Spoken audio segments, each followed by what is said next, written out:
Alhamdulillah, syukurillah, la haula wa la quwwata illa billah. Yang menghormati dan memuliakan seluruh jamaah rahimahullah. Alhamdulillah, kita bersyukur kepada Allah Subhanahu wa taala atas sekian banyak nikmat yang diberikan kepada kita. Begitu cepatnya waktu berputar dalam hidup kita, yang pada hari ini kita sudah memasuki pertengahan, hampir pertengahan daripada bulan Januari dalam tahun baru milenial 2023. Artinya sebanyak pula waktu yang telah kita sepakati dengan Allah, kita ambil dari jatah kita manakala kita semua berada di dalam rahim ibu kita. Detik demi detik, waktu demi waktu, ini artinya kita ini tambah dekat dengan finishing kehidupan kita. Jadi pada saat kita berada di dalam rahim ibu kita, kita kontrak dengan Allah. Ada yang 17 tahun, 20 tahun, 63 tahun, sekian puluh tahun. Waktu kita sepakati dengan Allah. Sekarang kita berada di alam dunia ini menjalani kesepakatan tersebut. Kita nggak tahu sampai kapan akhir umur kita, Allah alam. Jadi bagi kita adalah bagaimana kita mempergunakan waktu kita untuk mendapatkan kesuksesan, baik sukses di dunia maupun sukses di akhirat. Orang yang terkaya di dunia, mohon maaf, diberikan waktu 24 jam oleh Allah SWT. Dan orang yang paling sengsara di dunia juga punya waktu 24 jam dalam sehari semalam. Sama. Tapi bagaimana mereka menggunakan waktu, di situlah bedanya. Ya. Orang yang berpangkat tinggi dengan berpangkat rendah sama diberi waktu 24 jam. Tapi bagaimana penggunaan waktu ini yang menghasilkan buah dalam kehidupan kita. Sama juga sampai alam akhirat.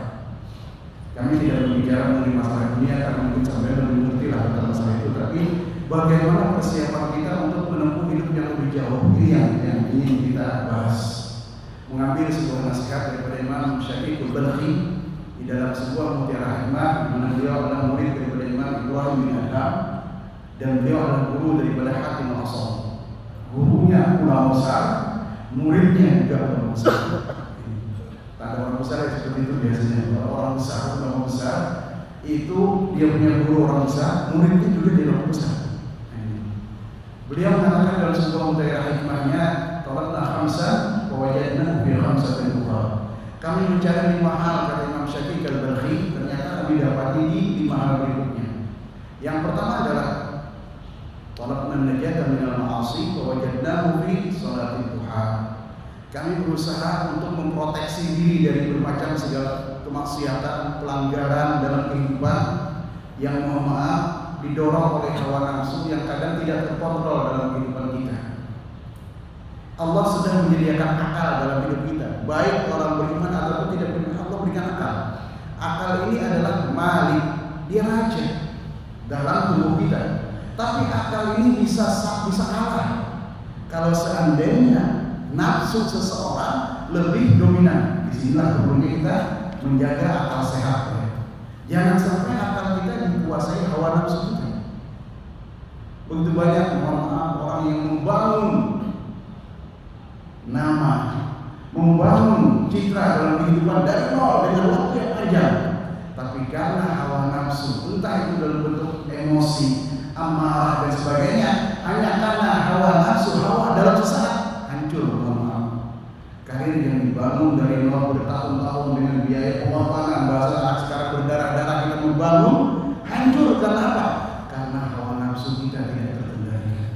Hanya masalah sesaat, kesalahan sesaat, hancur. Kita punya karir yang dengan susah payah kita berdekatan.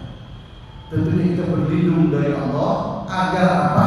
Agar hawa nafsu kita ini bisa terkontrol. Jangan sampai kita gelap mata sehingga akal kita tidak bisa mengimbang, melakukan sebuah tindakan yang berujung kehancuran hidup kita di dunia ataupun sampai akhirat lebih jauh. Kami mencari, kata Imam Syafi'i Al-Balkhi, agar Allah melindungi kita, memproteksi kita dari kemaksiatan. Wajadnahu fi shalatil duha. Ternyata yang paling dominan, dan ini pembelajaran, beliau sudah teliti. Yang paling banyak melindungi kita daripada kesalahan, sholat duha. Kapan waktunya? Sekitar 1,5 jam dari masuk waktu subuh. Katakanlah subuh jam 5, duha itu jam 6:30 sampai waktu zuhur. Jadi duha itu bukan jam 9 saja. Dari jam 6:30 sampai jam zuhur itu masih masuk waktu duha. Lakukan sholat duha. Karena sholat duha ini kata Imam Syafi'i Al-Balkhi paling dominan, paling kuat dalam melindungi kita daripada melakukan kemaksiatan kepada Allah Subhanahu wa taala. Kemaksiatan biasanya berawal dari hawa nafsu yang tidak terkontrol. Maka duha yang kita lakukan dia bisa meredam. Hawa nafsu ada, gelora ada, tapi akal kita masih jalan, iman kita masih jalan, ini masih bisa terkontrol. Tapi manakala akal ini sudah dikuasai, iman sudah dikuasai, nah ini susah. Dan akibatnya ya, kita bisa lihat sendiri bagaimana orang yang dimuliakan pada akhirnya disebutkan menjadi lucu dan gara-gara apa? Pengontrolan emosi yang tidak terkendali, pengontrolan hawa nafsu yang tidak terkendali. Kita tidak mencela orang, tapi ini pembelajaran dalam hidup kita. Maka kata Imam Syafi'i Al-Balkhi, bagaimana kita cari supaya kita terlindung dari kemaksiatan? Jangan lepas sholat duha, minimal 2 rakaat, maksimal 12 rakaat. Ya, minimal. Al-duha, sholat duha, sholatul ghina kata Nabi. Sholat duha itu akan mempermudah kita mendapat kekayaan. Cuma jangan lupa, kekayaan itu ada 2. Ada kekayaan materi, ada yang kekayaan mental. Yang maksudnya dua-duanya boleh. Materinya dapat, mentalnya dapat. Ada orang punya materi sederhana, tapi dia merasa santai, hidup nyaman, gak ada beban, gak ada ini kan. Ada orang kekayaannya materi banyak, cuma takut. Kenapa? Ya takut ini karena bermasalah. Ya. Jadi kita minta kepada Allah itu kaya minimal kayak hati dulu lah, kayak jiwa dulu. Syukur-syukur kalau Allah beri kekayaan materi. Salah satu amaliannya salat duha. Kemudian kehidupan yang pasti yang belum katakan dari awal bahwa kita ini bukan hanya di dunia, nanti ada satu masa di mana kita pasti kembali kepada Allah. Dan fase pertama adalah alam barzakh. Begitu masuk alam barzakh, masalah yang kita hadapi yang paling mendasar 2. Pertanyaan munkar nakir yang kalau nggak bisa menjawab dipukul sama dia. Yang kedua gelapnya kubur. Ya. Ini hal yang paling dasar yang kita hadapi. Maka kemudian kata Imam Syafi'i Al-Balkhi, talabna diya al-qabri fawajadnahu fi sholatil lail. Kami mencari agar kubur ini bisa bersinar, kubur ini bisa ada lampunya. Kalau terang kan nyaman, kita biar rumah mewah tapi mati listrik susah. Tapi biar rumah sederhana tapi penerangan cukup, apa yang kita perlukan ada, selesai. Manakala mencari penerangan dalam kubur, wajahnya fi sholatil lail, ternyata kata beliau yang paling banyak memberi penerangan dalam kubur adalah sholatul lail, sholat malam, baik itu tahajud, baik itu witir. Witir dan tahajud atau sholat witir, ya. Sholat witir itu apa waktunya? Witir itu adalah ba'da fi'li sholatil isya, setelah sampai mengerjakan sholat isya. Jam 8 pun boleh witir, yang penting sudah sholat isya. Tapi kalau belum sholat isya, biar jam 3 malam belum boleh witir. Sama tarawih sama ya. Tarawih dan witir itu sama. Dia tidak boleh dilakukan kecuali ba'da fi'li isya, sesudah melakukan sholat isya. Ya. Kalau sudah sholat isya, ada pertanyaan, boleh katanya witir tarawih habis maghrib? Boleh. Bagi orang yang bertakbir. Tapi bertakbir ya. Jadi dia sholat isya ditarik ke maghrib. Begitu dia lakukan sholat isya di waktu maghrib, setelah itu dia sholat witir ke sholat tarawih, boleh saja karena dia sudah melakukan sholat isya. Sholatul lail di waktu malam termasuk habis isya, mau pertengahan malam boleh, mau akhir malam boleh, atau lebih bagus lagi menjelang subuh barang 10 menit atau 15 menit di situ kita sholat malam. Nah itu ya, rakaatan yang fi jawfil lail khairun minad dunya wa ma fiha. Kata Nabi, 2 rakaat kamu sholat di tengah malam itu nilainya lebih baik daripada dunia dan isinya kalau Allah perlihatkan pahalanya. Wa talabna jawaban munkar wa nakir fa wajadnahu fi qira'atil Qur'an. Kata Imam Syafi'i, kami berpikir apa nanti jawaban yang kita jawab terhadap pertanyaan munkar nakir. Para ulama kemudian membahas ini munkar nakir bahasanya bahasa apa nanyain kita. Ya. Ternyata riwayat mengatakan kebanyakan bahwa munkar nakir itu nanti menanya kita dengan bahasa Ibrani, bukan bahasa Arab. Bahasa Ibrani bahasa zaman Nabi Musa dulu. Tidak usah repot lah, mungkin nakit nanya kita bahasa Banjar, kita ini orang Banjar, ditanya bahasa Banjar bisa jawab nggak? Belum tentu kan? Apa lagi?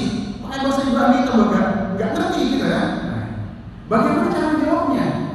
Wajadnahu fi qira'atil Quran Imam Syafi'i. Ternyata yang paling banyak membantu kita dalam menjawab pertanyaan munkar nakir membaca Al-Quran. Makanya mohon maaf ya, jangan ditinggalkan Al-Quran dalam keseharian kita. Kalau Nabi itu tidak tidur kecuali membaca pertama Yasin, yang kedua Al-Qamin, Sejadah, yang ketiga Tahmid, Tanzil, Ad-Duha, kemudian surah Waqiah dan surah Tabarak. 5 surah ini tidak pernah dilupakan. Itu hadisnya sahih. Nah kalau kita nggak bisa, ya Allah sarankan minimal 3 lah. Baca Yasin, baca Waqiah, Tabarak dalam 24 jam ada yang kita baca. Fadilah surah Yasin diantaranya banyak fadilahnya, tapi diantaranya apa? Kita akan diampunkan 24 jam kita dapat pengampunan dari Allah dengan membaca surah Yasin. Di samping pahala yang lain, membaca surah Waqiah apa? Sama tadi dengan surah Tuhan sama. Suratul Waqiah yang mani'atun minal fakri. Barang siapa mengamalkan membaca surah Waqiah itu akan melindungi kita daripada kefakiran. Terserah ekonomi mau hancur bagaimana dunia urusannya itu urusan dunia biasa seperti itulah. Tapi kita dapat garansi dan jaminan dari Allah bahwa orang yang mengamalkan surah Waqiah dia diberikan rezeki oleh Allah. Rezeki yang perlu dikatakan ada 2 tadi ya, mungkin materi, mungkin maknawi oleh Allah. Kalau surah Tabarak dia mani'atun min ajabil qabri. Barang siapa membaca surah Tabarak kata Nabi itu akan membentengi dia dari azab kubur. Mungkin secara administrasi orang bermasalah dalam kubur, tapi gara-gara dia beramalan membaca surah Tabarak dilindungi oleh surah Tabarak. Karena surah Tabarak punya hak prerogatif, ya. Sama lah di dunia kan, ada orang-orang yang memiliki hak prerogatif. Di dunia ada percontohan. Di akhirat dalam kubur Al-Quran punya hak di depan Allah. Dia bisa mengadu di depan Allah. Ya Allah katanya di bulan baca saya tiap hari. Saya tidak mau tahu, yang jelas lindungi dia. Dilindungi, malaikat dia berani sama surah Tabarak ini. Jadi agendakan dalam keseharian kita untuk pertama tadi sholat duha, dan yang kedua membaca Al-Quran ya. Dan yang terakhir kita persingkat wa talabna jawaz bis-sirati wa wajadnahu bis-sawmi was-sadaqah. Imam Syafi'i. Kami mencari amalan supaya nyaman lewat pikiran siratal mustaqim. Dan ini tahap yang terakhir, lab terakhir ya, dalam program kehidupan makhluk. Setelah alam dunia, alam akhirat dilewati, yang terakhir adalah melewati pikiran siratal mustaqim. Di bawahnya neraka, di sebelahnya surga. Logika kita tidak mungkin bisa melewati pikiran siratal mustaqim kecuali orang yang memiliki persiapan. Sama halnya, sampai dari sini ke Surabaya, nggak mungkin kan berenang, nggak mungkin. Pakai ketingting, nggak mungkin. Yang bisa siapa? Orang lewat pakai ferry, pakai kapal besar atau naik pesawat baru bisa. Ya seperti itulah. Titian siratal mustaqim hanya sebuah gambaran tempat yang mesti kita lewati. Lebih kecil dari rambut, lebih tajam dari pedang kata Nabi. Tidak bisa kita lewati situ kecuali orang yang memiliki persiapan. Dan salah satu persiapan yang terbaik kata Imam Syafi'i melewati titian siratal mustaqim sampai surga dengan selamat adalah memperbanyak puasa sunnah dan bersedekah. Ya. 2 ini akan sangat membantu kita dalam kehidupan kita yang akan datang. Perlu lagi kesimpulannya adalah yang pertama, agendakan dalam hidup kita untuk kita sholat duha walaupun 2 rakaat. Syukur-syukur kalau bisa 4 rakaat. Yang kedua, jangan pisahi Al-Quran dalam kehidupan kita, karena ini akan membantu kita nanti di alam barzakh. Jangan kita tinggalkan sholat lain, walaupun itu cuma 1 rakaat, walaupun sebelum subuh kita melakukannya, yang penting adalah. Dan yang terakhir, sedekah dan puasa sunnah. Karena yang paling menentukan terhadap kebahagiaan diri kita setelah kita hidup di dunia bukan anak dan orang lain, kita sendiri yang paling bertanggung jawab. Usikum nafsi billahi. Assalamualaikum warahmatullahi wabarakatuh. Wassalamualaikum warahmatullahi wabarakatuh.